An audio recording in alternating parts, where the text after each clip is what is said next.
বগুড়ায় ঘটছে একের পর এক নৃশংস খুনের ঘটনা। সম্প্রতি বগুড়ার দুপচাচিয়াতে নিজ সন্তানের হাতেই খুন হয়েছেন তার জন্মদাত্রী মা।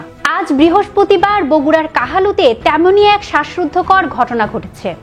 না, এবার নিজ সন্তান নয়, বরং নিজ জন্মদাত্রী মাই খুন করেছেন তার 4 বছরের ছোট্ট কন্যা শিশুকে। কি অবাক হচ্ছেন?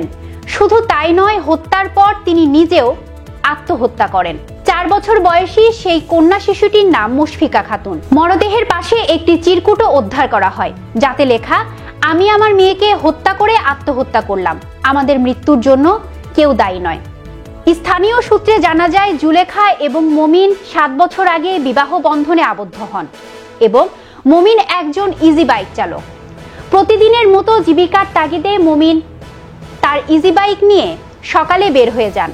এরপরই ঘটে সেই নৃশংস খুনের ঘটনা।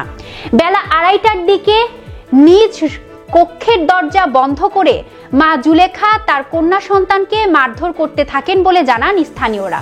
এরপর পরিবারের সদস্যরা জানান, বেলা 3টার দিকে যখন তাদের কোনো সাড়া শব্দ পাওয়া যাচ্ছিল না, তখন দরজা ভেঙে শয়নকক্ষে প্রবেশ করেন তারা। এরপর দেখতে পান নিথর দুটি মরদেহ। এরপরেই পুলিশকে খবর দেওয়া হয়। কাহালু থানার অফিসার ইনচার্জ দৈনিক করতোয়াকে জানান, পারিবারিক কলহের সূত্র ধরে এমন নৃশংস খুনের ঘটনা ঘটতে পারে। তবে এখনো এই খুনের রহস্যের ঘটনা উদ্ঘাটন হয়নি।